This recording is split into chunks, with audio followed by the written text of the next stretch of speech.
That's it. Is it recording, Mr. Sprackburn? It is recording.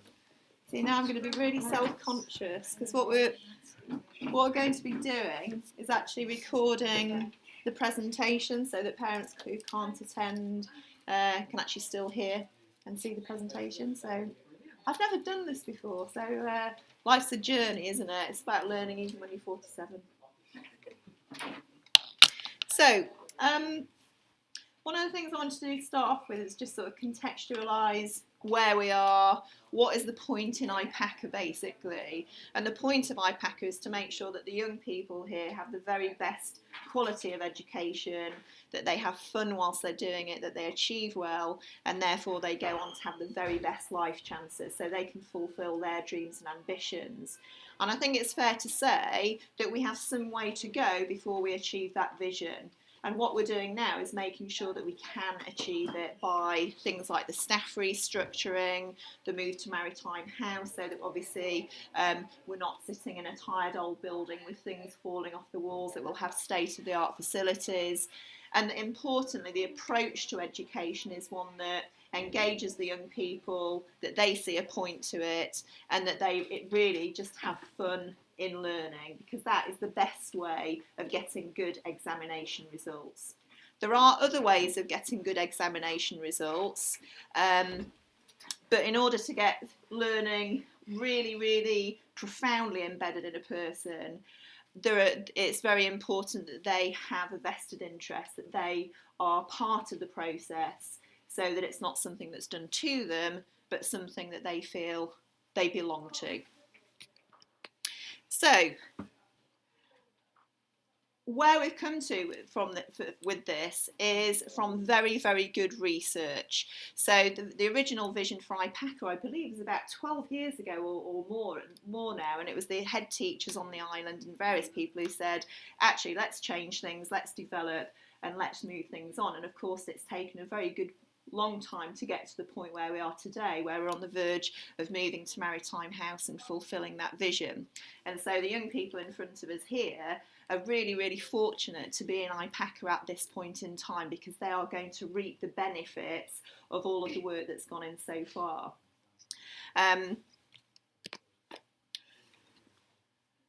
Mindset is something that we will talk about quite a lot into the future, and that's about actually the attitude that the young people bring to learning, whether they feel that their potential is where they fix it. So in other words, if they believe and if they practice and they work hard, they will get better, or whether when they get stuck, they don't know what to do.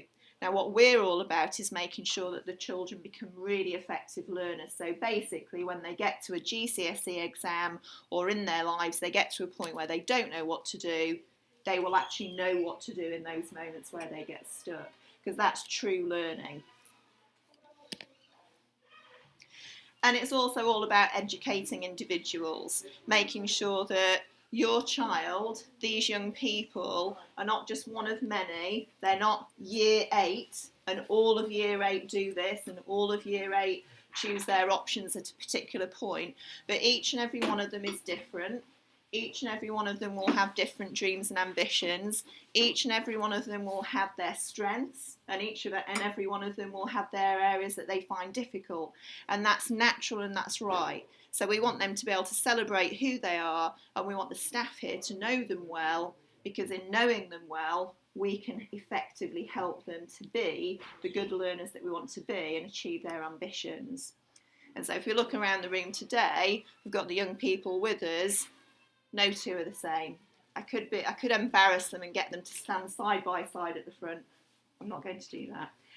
But we know that they're different, and you know, actually, if you've got more than one child in your family, no two children are the same. I've got 4 children and they're amazingly different. Even my twin boys, who are identical twins, are completely and utterly different. So quite rightly, we need to organise our structures and our school to make sure that we know individuals. And I guess your experience here is that it's a large building. We move from room to room, we move from subject to subject, we move from teacher to teacher, And with the best will in the world, that's a structure that makes it very difficult for my staff to know your children very well.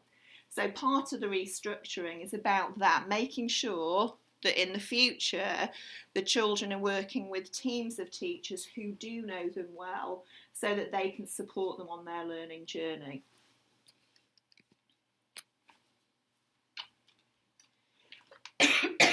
So this is the school. It doesn't include the sixth form at the moment. That's not that the sixth form doesn't exist, but I think that obviously post-16 education is something where we'll talk about at the point that your children are ready for it. But I wanted you to see the full picture of the school up to the point where they complete GCSEs.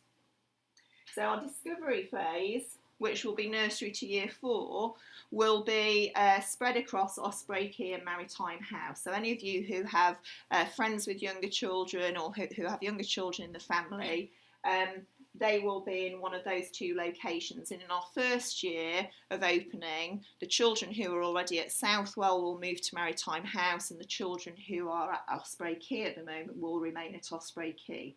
In the future, our internal allocation policy, so when new children come to the school in reception or join the school in other years, will be for them to go to the location that's nearest to their home.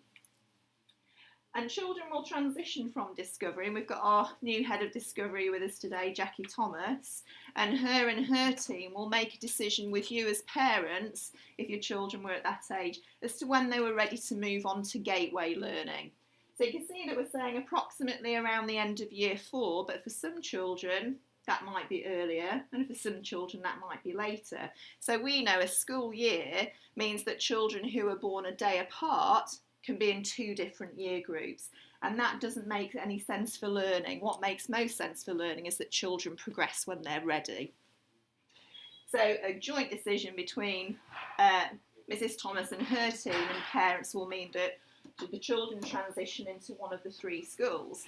Now, of course, all of the children in this room are already here, aren't they?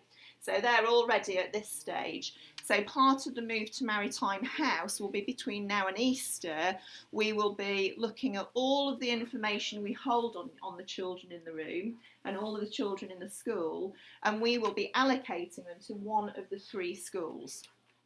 And the schools are different to the houses. The house system will cease to exist and will be replaced by the 3 schools. The way we will do that is we'll make sure that there's a good mixture of people in each of the schools, because that reflects life, doesn't it? We want people with various talents, various skills in each of the houses, and we want to make sure that the dynamic between the children in the house is a good one. Now, you will have a say in that, so it's very important to us that your children are connected to their social friendships, because social and emotional well-being is just as important as academic well-being. So the children, supported by you, will get to have a say as to their critical friendships, the friendships that are the ones that are solid, sound, are the ones that help them on a day-to-day basis. And I would encourage you, when that information comes home, to have a good long chat with the children, because often at this age, and this is not putting down any of the young people in the room, sometimes we can make decisions based on friendships that might not be the best ones for our learning or for our development. So I know, thinking back to school, that there would be certain people that if I sat next to in a class, I would probably just chitter-chatter and muck around a bit. Okay, those are not the friendships we're talking about. We're talking about those friendships which are the really solid ones, the ones that are really helpful to them on a day-to-day basis. So you get to have a say. Of course, some children might just say, actually, do you know what, I don't mind. I'm happy to mix with anybody, and that's totally okay. So if you want to feed that back to us, that's fine. We will then, with all of that information, make a decision about which school your child will go into, and you will get a letter sent home.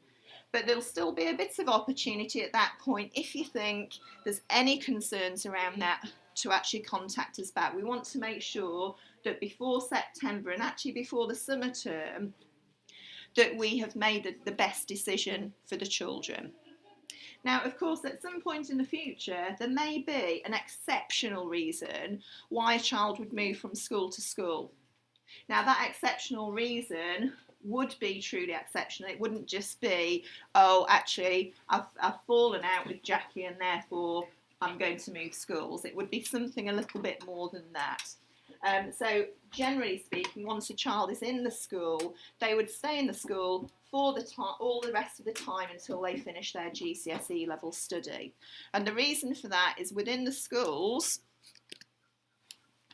there is a key team of teaching staff. And Mr. Spracklin's at the back here. He's one of our new heads of school. The two other heads of school, we are going to be appointing them. So that is a recruitment process that we'll be going through over the next term, and I would encourage you to participate in that. There will be a letter coming home saying if parents want to be on a parent panel, so that you can quiz, interrogate, question candidates to make sure that we have the very best people to fulfil those vacant jobs. But Mr. Spracklin is a head of school. He will lead a team of teachers, and that team of teachers will look after the welfare and well-being of your children and also their academic progression. So it's that team that will know the children well and will structure their curriculum and learning experience in a way that will be engaging, as we spoke about before.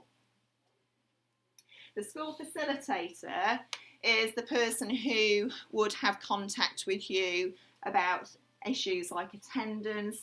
There may be support that you would like to have at home at particular times. There may be information that you want to pass on. The school facilitator just does what it says on the tin, really. They facilitate the whole of the school and work very closely with the teaching team. And you can see here learning coaches, so we will cease to have any teaching assistants. That was part of the restructuring, and the learning coaches will be an integral part of that teaching team, so that they will work with the teaching staff again to make sure that the experience day to day is really good and that we take notice of how the children are getting on and their progress.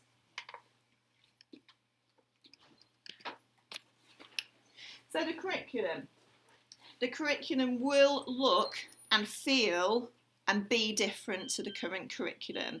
And the reason for that is that we are going to start doing more linked learning. So for most of the children in year 8, moving into year 9, they will experience some of that because most of the children at the moment are not quite ready for GCSE level study. GCSEs these days are really, really difficult. You will have heard in the press that the government is raising the bar, raising standards, and it is absolutely true. We do not want to push children into GCSE level study until they are good and ready, because we want them to be able to bear the stress of that level study without it becoming a point where learning becomes boring or learning becomes a stressful, horrible, anxious experience. So we are deliberately changing our curriculum to make sure we address that so that we prepare them well for GCSE.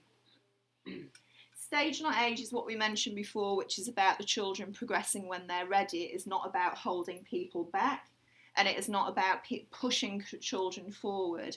And we will take into account, as I said before, the emotional readiness and social readiness of the children.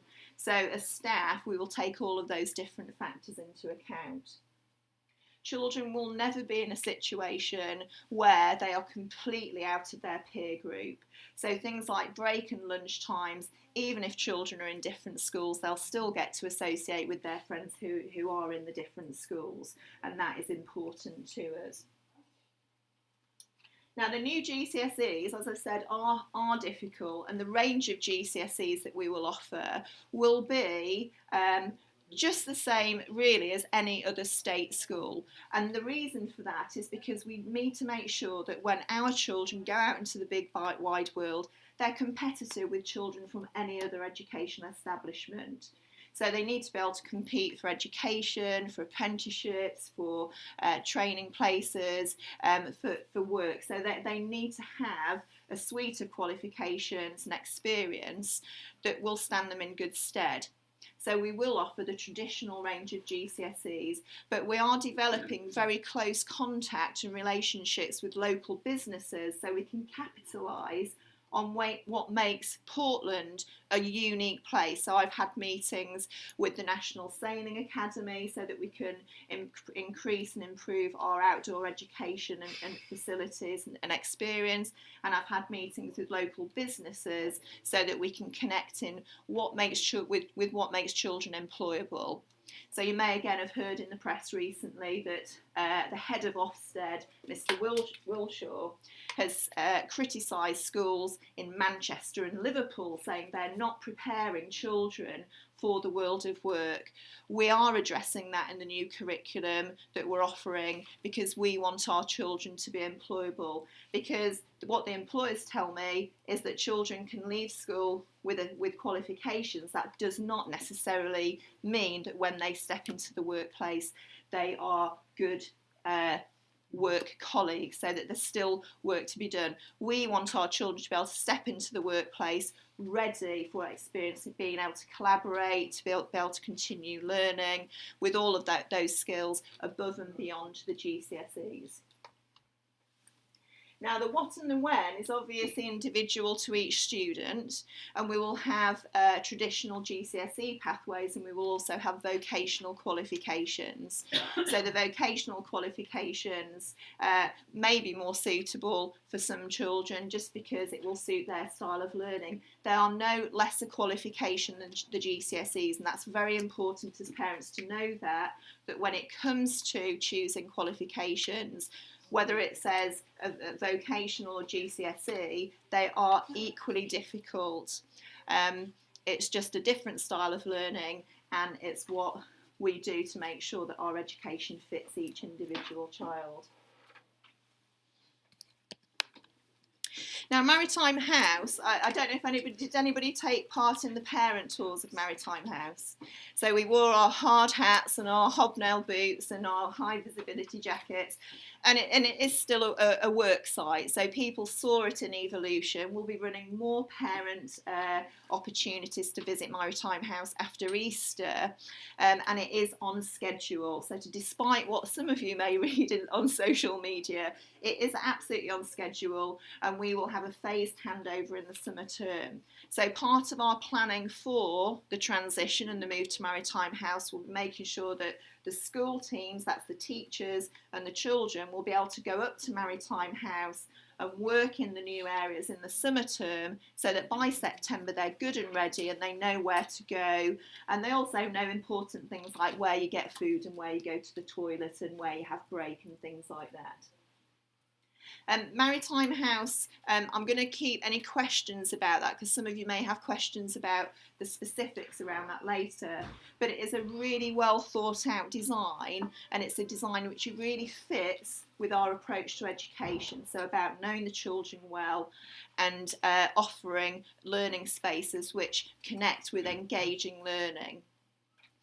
That each of the schools will have a designated area of Maritime House, which means children will not be having to float around lots of different classrooms. They will have a home base where they will do the vast majority of their learning, and then they will go to the science lab to do the experiments and the technology workshops to do the making, and use those specialist facilities when they require. So it means that, again, they have ownership of the space and they're with their core staff teaching team. Getting there is important, and you need to know that any of you that followed the planning process will know that part of our obligation around planning is to make sure that we have good transport links up to Maritime House. So the team in resources at the moment are making sure that those transport links are resolved in good time. We made a pledge to make sure that the children were supported to get to the school, so we're looking at how we can best do that, and we're working with the county council to make sure that those transport links are suitable and are timely and have the stops in the right place and all of those little bits and bobs. You won't get to hear about the detail of that until much later on in the year, but what I can say is that those transport links will exist, so we will have good links so that the children are going to be able to get into school and back home easily, and that we will be supporting the cost of that transport as is part of our planning requirements.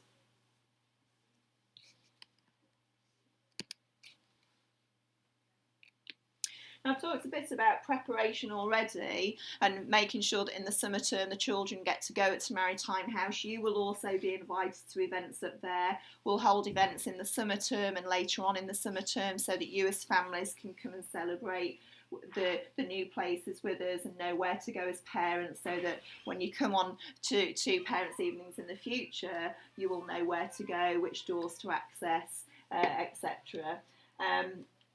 And September will be our full-time occupation date. So from September onwards, we will be there full-time, and that is when we will have truly secured the vision for IPACA. Now, will the journey be over at that point? Will it be perfect? Absolutely not. You know, there'll be lots to do still. There'll be things that we will be consulting you on as parents and as students consistently over the coming months and years, actually, to make sure that we fine-tune it to the point where we're all very, very confident that not only have we ensured that it's a great education for the children of Portland, but also actually nationally that people are coming to us to see how best to do it. Because the trouble with education in this country is truly stuck in the Victorian age. It very much reflects a very old-fashioned traditional way of working. Now, some of you may say, well, what's wrong with that? You know, we went through that system. Today's world is very different. Today's world is incredibly different, and today's education needs to reflect the difference in the world around us and the challenges that our young people face. They are going to have an experience of a workplace which is evolving constantly. There'll be jobs that occur in the future that just don't exist at the moment. They need to be lifelong learners. And actually, all of the children have a great capacity to learn. And one of the problems with our traditional education is that as children move through it, they start asking fewer questions, they start being less curious, and they just do education because actually it's important to get, you know, grades on a piece of paper. That is not the point of education. We are here to work hard, we're here to achieve, but we're also here to have fun, and that's really important. Now, our official opening, and this is a celebration event, is going to be in October. It's going to be the day before October half term, and that's going to be a date for your diary, because we're going to hopefully have a celebrity come in to cut a ribbon. We're going to I have asked for a fairground. I'm not sure whether I'm going to be able to achieve that. I'm looking at Molly at the back, you know, fairground with sort of the waltzers and dodgems and stuff like that. Whether I'll be allowed to do that, I don't know, but I am planning a really amazing celebration so that we can say at the end of our first half term, here we are, we've done it, fantastic.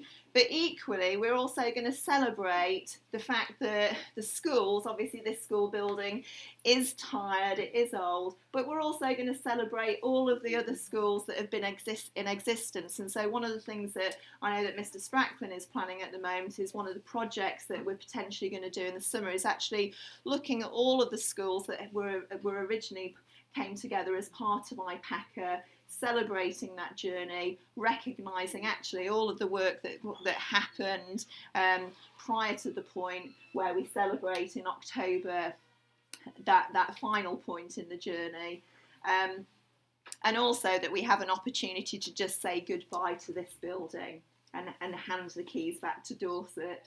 So there will be various summer events as well as the ones in the autumn term. Now, in the future, for Parents' Evenings, they will not look and feel like this. So any of you who might feel like me about Parents' Evenings sometimes when you go around, bit of a cattle market experience, they won't be like that. It will actually be about celebrating the children's work. So you will be invited to exhibitions, to events, to shows, to look at real products that the children have been doing, and to talk with the teachers about the work that they've been doing. So it will be a very different look and feel to your involvement in the future over the years. Now, I just wanted to put this up because this is what I am going on and on and on and on and on about to my teaching staff, okay? And it's if we don't model what we teach, then we're teaching something else. So one of the challenges that I've got for the young people is to actually feed back to me about that, because a bone of contention is, for example, actually, Mrs. Hayes, if the teachers are expecting me to respect them, then actually they need to respect me. We've probably heard that at home as well, haven't we, on occasion? But they're quite right. The adults in the community need to model the good learning habits, the good behaviours that we expect to see. So I just wanted you to know that actually there's a lot of really, really hard work that the teaching staff are doing here. They're working flat out for the young people here. We're not quite there. The results at the moment, we know, are not as good as they should be, but please rest assured that we are doing absolutely everything that we can do to make sure that that shifts as quickly as possible. And so we've got our next training day in March, on the 24th of March. Our last training day, we did have some student teachers join us.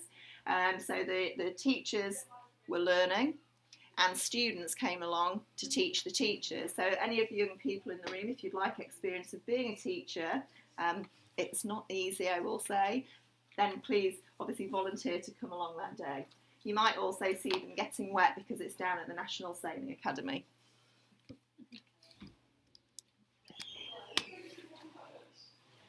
So, I'd just like to open the floor to questions. Is there anything I've missed? Have you got any burning questions about the move, the process?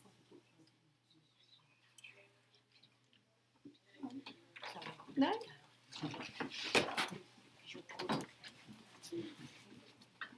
Okay, well... Is your event at the Sailing Academy, is that parents go into that, or is it just students? Teachers? Oh, well, actually, do you know, we haven't thought about parents coming along and being teachers. Yes, I mean, I'd be quite open to parents coming along and helping teach the staff. The point of the training that we're doing at the moment is to actually put the teachers back in the position of a learner, because we as adults, we're sometimes disconnected from that learning experience. And so what we want to do is to refamiliarise ourselves with it, so that actually when we're teaching the young people, we remember what it's like to feel stuck and uncomfortable and a bit edgy or a bit nervous about what's going on. So yes, absolutely, if you want to come and volunteer to see some of that, then please do. Could I make an appointment to you privately about yes, the situation? Absolutely, yes, no problem. If you wait till the end of the presentation, we can organise that. Yeah. Thank you. Yes? I've just been talking to Travis's tutor about, this is the sort of time when they start talking about options for GCSEs, and support all the plans for stage 9 and moving forwards, but I'd just like to know exactly how we're going to achieve that for the current year 8s. When do they start looking at what GCSEs they might like to consider? Right, for the vast majority of the year 8s, we will not be advising that they start GCSE level study until the beginning of year 10. I'm not starting the study, I'm talking about them focusing on what they like and what they might like to do for GCSE, and giving them the information and the parents the information to help us sort of start looking to that future. Yeah. Well, ordinarily, and this would be the same for us, that in the run up to the point where a child is ready to choose GCSE, which used to be the whole of year 9 back along into year 10, and in recent years it's been the whole of year 8 into year 9, the process will be similar to that, in the fact that you will have a document come to you with the choices on it, with the information that you need to actually make those choices, and then you would actually select, along with your child, what those choices would be. The difference is that it wouldn't be whole year groups at a time doing that, so it would be when the children are ready. That is the big difference. The range of subjects will be pretty much what has been on offer, but with the addition of some more vocational courses that are connected to things like maritime engineering, and also the outdoor sports. Okay, because I know some of the syllabuses are changing, yes, and obviously the earlier we have the information about, I've searched online for some of the information, but there's a range of topics that can be covered, so I just wondered if there's any information on how you might start narrowing down an impact on what you're teaching for the GCSEs? Well, the reality of the education climate that we work in at the moment is that children will do English, they will do mathematics, they will do science, they will do a humanity, a language. They are constrained a little by the current system that we have in place in this country. Now, we could say that we're not going to do that. It would be wrong of us to do that because they need to be able to compete with other children who have gone through the education system. So we will have those choices, but there will be the options that you remember on top of that, in addition to the ones that we have as the core, and they will be the usual range of qualifications that you would get in any other school. Now, for most of the children here, they will remain in the gateway phase, which is pre-GCSE, for another year. And during that year, they will be doing a core experience of different subjects, so they still get to try out different things. But importantly, one afternoon a week will be an options afternoon. Now, that's not a GCSE option, but it's an opportunity for them to do more of the thing that they really like. So they could do additional sport or additional art or dance or drama or additional mathematics if they so wish. But that is what we're planning at the moment, to make sure that all the children in Gateway, and that would actually be from the beginning of Gateway, get that bit of choice. And that's where we're also working with the National Sailing Academy to look at high performance sailing group that could happen on that afternoon as well. So we're trying to factor in that lower down the school so that children can start to enjoy the things that they really like a bit earlier on, because it really shouldn't be about GCSEs, it should be about learning in its entirety. And the final thing I wanted to ask, sorry, Yeah, I'm that's not okay. I understand as moving forward, the children will move forward to their GCSEs as they are ready, but how do we as parents, how will we be advised when they're ready? How do I know where my child is at the moment? Because I don't. And Yes. how do I know where he needs to be so we can look at the progress? Okay, Mr. Sprackland, do you want to come and answer that question? Because actually you're working on that very piece at the moment, aren't you? Because we are aware that actually, that is an area for improvement. So we do recognise that's an area for improvement. We recognise, and I think it comes back to the point that Mrs. Hayes, I'll come closer to her because I'm conscious of the microphone over here.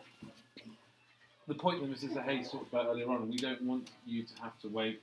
You know, where are we now? We're at February, and this is the first PCE, and that you've had information about your children. We don't want you to have to wait that long, and the system that we're seeking to introduce is one which you have much more live and relevant data all of the time on what your child is learning, both in class and at home. You know, we recognise that this whole learning process is not just about what happens in school. It's about what happens at home. It's about what happens on the bus.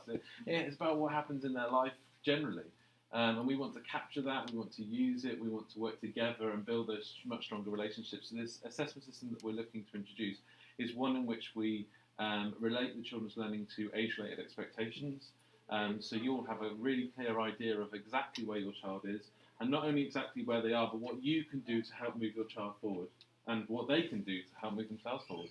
And that will be supported through an online portal where live information will be available, and you will get notifications when assessments are made, so that you're a much bigger part of the picture moving forward, because we recognise that that's an area where we haven't got strength at the moment. And as Mrs. Hayes said, you know, it's going to be about the celebrations. It's going to be about coming in to exhibitions, seeing the children's work as they work through their projects. And that will be a half-termly event. You know, that won't be a once-a-year event. That will be every half-term. There'll be opportunities for you to come in, take part in the learning, to see the projects that the children have worked upon, and ultimately continue to build that stronger and stronger relationship, so that we can move learning forward together. And that, you know, only if we work together can we be stronger moving through.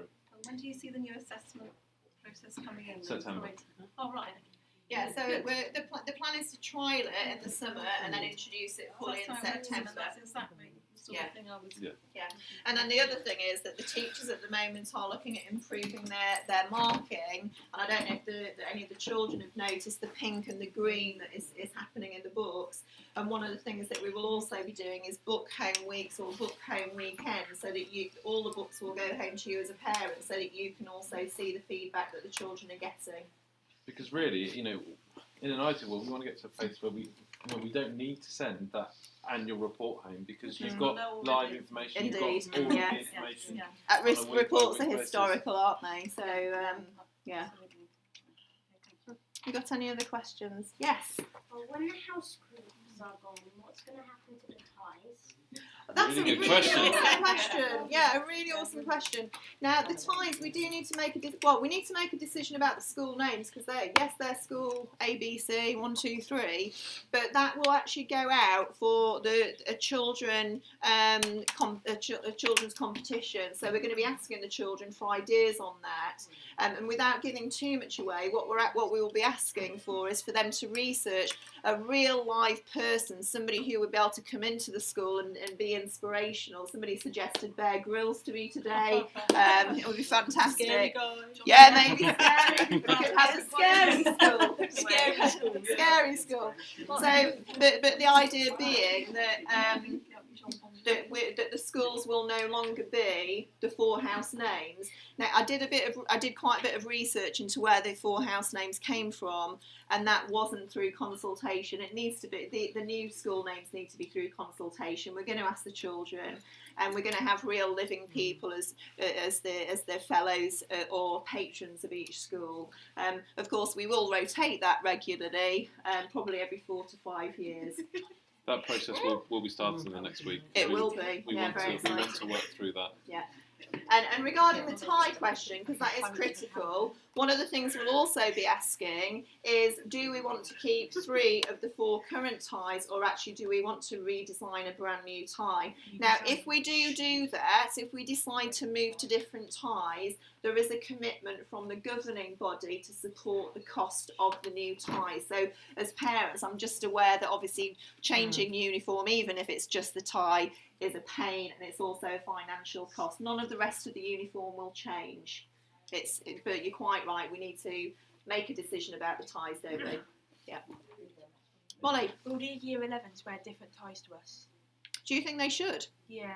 Oh, okay. That's a really good idea. They do in other schools, don't they? Yeah, they do it on Saints. red ties for the year 11. So does All Saints. And so does All Saints. Yeah. See, in a school that I used to work in, and a little while ago, we used to have principals' commendation ties. So those were ties that people wore for consistent commitment, good attitude to learning, and it was those people that got the different ties. There's lots of ideas, and these are the sort of ideas that we want from the children, because actually they're great ideas, and it's not something that I'd thought about. Was it you, Mrs. Sprackman? Well, that's something that we can certainly What teachers wearing them? consider. Well, I just say with stage, not age, that might be difficult to Teachers wearing them. find. She's pleased. Yes. Yeah. And what does the tie mean? I mean, that's where we might want to think about what the tie actually means. Yeah. I don't know how I'm going to phrase this. Yes. Obviously, there's been a lot in the press Yes. about the loss of staff. Obviously, you're doing a lot to change a completely different way of Yes. learning, which means obviously more work for Yes. the teachers. Yeah. My concern is, have you got the resources to back up this new scheme? The resources, as in As staffing in resources. as in staffing. I mean, I've been Yes. out to see the school, and you cannot deny that it is a much better school than this. Yeah. You can't deny, because anything's going to be better than what they're in at the moment. But obviously, you're going to need resources. Yeah. To change things means more work, obviously. Yeah. And have you got those resources to fulfil all these changes? Yes, the staffing restructure, the really good thing about the staffing restructure is that we did not compromise on the staffing that we needed to make sure that we could deliver that vision and make sure that there was a good staff team for each of the schools and to cover the different subjects. We have not had to compromise on that in any way, shape or form. I will say that we did make sure that we made financial savings, because we, like every single other school in the country, are absolutely tight on cash, and that is because the government decided to flatline school spending. So whilst costs are rising, so all of our costs are rising, we know that as individuals, don't we? The money that's coming into the school is not increasing. So we have to make sure that we are sharp on our spend, but we've not had to compromise on staffing at all. Now, in terms of staff staying, staff leaving, it's quite natural for staff to come and go in a school, and some staff will move on because they're getting promoted, and some staff will move on because they move area, and some staff will move on because they don't want to teach within this type of education. And that would be the same as me if I was to teach in a school where it was stand at the front and everybody had to sort of be quiet, listen to what you're talking about and get on with your... I would absolutely hate that. I would really not be able to work in that type of environment. And one of the things I will say is, having set up a school and having worked with staff who have worked absolutely full tilt from nothing to create a whole new curriculum, a whole new school, staff and teachers, they do not do this job for financial gain. People who are teachers do this job because they want to make a difference to the young people who they teach.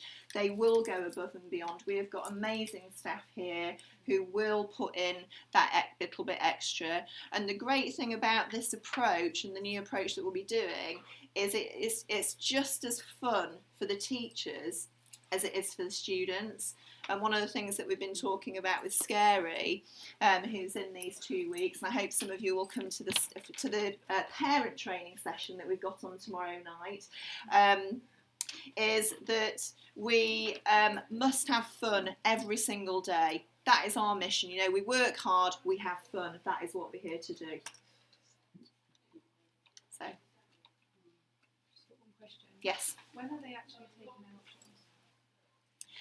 That will be different to every individual student. So in the next, as we start to allocate into the schools, the other piece of work we will be doing is making sure that we assess the data that we hold on each of the children, that we look at which of the children might be ready to start GCSE next year, and a few of them will be. The vast majority of children will not be ready until the next year.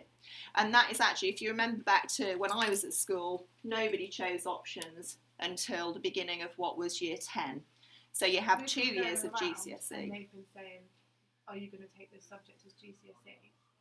Like, she's got to make that decision soon. So when does she have to make that decision? Well, to consider whether you're going to take a subject to GCSE level is really important, and that's actually important almost sort of from the moment you start studying. But when does she find out what she can take? What I would suggest, and probably this is worthwhile a personal conversation, because I can have a look at the data that the teachers are looking at, is that would indicate that actually it may be that she is ready for GCSEs next year, but we would not be pushing on that decision until we're absolutely sure. And part of that decision has to be about whether you feel ready. It is something that she's talking about. Yes. She's worried about what she can pick and Yes. what she can't pick. Yeah. So there's a lot of subjects that she'd like to do, and she can't obviously take all of them forward. No, and that, she finds out what she can do. Yeah, and that is always a problem in any choices, in any options process, no matter which school you're in. There's always that point at which you have to select some subjects and say, actually, these are the subjects I'm not going to do right here and now. Now, the range of subjects will be dependent on the individual students as to which ones are appropriate for them, but it will also be about personal choice. And as I said previously, it's going to be your traditional choices that you would get in any other school. So, you know, things like art and drama and music and PE and all of the options that you would ordinarily get. I know what she's got to choose from. Yeah. That's not what I mean. She obviously can't do every subject that she's No. doing now. She can't do for GCSE. Yes. So what can she do? Because when I was at school, you had to pick a certain amount of subjects. Yes. So she's thinking she can't do dance, drama, and art. No, that's true, because the way curriculums are set out, and that would be in any school in this country, it unfortunately, the way that the curriculum is structured at the moment means that you can't actually do that. That would be at the point at which we communicate with you to say that she's ready to make a choice. We would then invite you to come in and we would have a personal conversation with you about that matter, so that it wouldn't just be a booklet coming home that you have to put a tick in a box, because that doesn't lend itself to a personal approach. It has to be about what's best for each individual. GCSEs earlier than other children? Yes. That is going to work. So they're not all going to take it when they're 15, 16. They could take it at 13 or... I think it would be highly unusual for a child to take a GCSE at 13. Well, I mean, There younger may- than what they're expected or older. Yes, the key to when they're ready is when actually they're going to fulfil their potential, but also... What happens if they're not ready at 16 then? Sorry? What happens if they're not ready at 16? What happens then? Then we have not done a good job, quite frankly. Yeah. Now, there will be some people who are exceptional cases there, because some children have special educational needs, and the traditional GCSE route may not be an appropriate route for them. That is exceptional. So I'm assuming the ones that do want to know which or the teachers probably have an idea now of who's going to be taking it or going forward to start choosing. I'm assuming they're going to know this side of July, are they? absolutely. Yeah. In fact, it So, would be this side yeah. of Easter. Or We- this we- side of We've Going up to the already new school. started the process of identification for the children who we think might be ready. so But we need to go through a good, robust process, so that by the time we communicate home to you, that we're sure that that's absolutely the right advice to be giving you as parents and the students as well. So that's a piece of work that we're doing at the moment. So if you haven't heard by when they got to Oh, the no, new school, right. then you'll assume they're Okay. they're not Sorry, what I've choosing missed anything. what I've missed out there is that the letters that will go home to all of the children, because you need to, as a parent, know actually what is your child in Gateway next year, or is your child in Pathway next year. So sorry, I missed that bit of information out. When will those letters go out? That will be before Easter. Yes. Right. Yes. What's the difference between Gateway and Pathway? He wasn't here for that. Gateway is before GCSE, and Pathway is your GCSE or your vocational courses. So that's Yeah. before then. When do we find out what school we go into? You will find that out before Easter as well. So we're doing a big piece of work on that at the moment, because we need to make sure that you have a say in that as well. So there will be another piece of information coming home asking you to give us information back, because although we may guess who your key friends are, only you can really tell us. Yeah. How many friends do they get to pick? Well, what will be important for us to know is actually those friends who are your critical friends. You know, you will, every child will have various sizes of friendship groups, but it's those critical friends, you know, those ones that Do are... they not have a number then? How many? No. I mean, clearly if somebody put down sort of 50 people or you know, like a big posse of people, then we would question whether each and every one of those people was that true key person in their life. That is the person that we're really looking for. Will they still have like family tutors? Yes, they will. Obviously, those will change, because that will be the staff who are in the school team. Yes. Hi, sorry. You said about buses going up to Yes. Maritime House. My children will be walking. What are the walking routes in the end? There will only be one through this. I'm looking at you, Gary. There will be 2 walking routes confirmed, and there is one currently under consideration, and that's going back to the planning officials on. So the one that goes through the park area, Yeah, that's currently under consultation still. That's not yet fully confirmed, so that will continue to be in that state at the moment. Obviously, as soon as we have firm information on that, that's not actually a decision that sits with us as a school. It's something that sits with the Borough Council and planning authorities, Thank you. and also something that our contractors are working on in consultation with a various number of groups of people, including the Sports and Field Trust that actually own, well, they don't own the land, but they have rights over the land, so that there are lots and lots of complexities with that piece of land in particular. If that's the one that you're asking about, the one around It's a children's piece of land, and it's going to the school. You think it's fair to say that that's a very complex piece, and that matter is not yet resolved. So what have you got? The alternatives are obviously Sweet Hill Lane, and there's the path that comes around the back of the housing. I don't know the name. I apologise, but so where the back gate is. yes, So there's two entrances, and there's possibly three, but that's under consideration But I still. guess the one at the back gate will be made into a proper pathway. Yes. No, and it will be lit. It will be lit as well at Bollard Height, so suitable for cycling. Thank you. Yes, no, that's fine. It's 7 o'clock. And it's like last time. Gary, it's the one tomorrow at Osprey Quay. So it's down at Osprey. Yeah, so down at Osprey Quay, 7 o'clock. Just show up, yeah. Thanks. Bring friends if you want to. That's fine. All right, cheers, bye. Thank you. Nice to meet you. 100% on with all that. Yeah, I'd be interested in, if you are interested in it. Oh, fantastic. Can you details? Yeah. It's Thursday tomorrow. I thought it was Friday tomorrow. Email just into there, is that okay? Yeah, sure.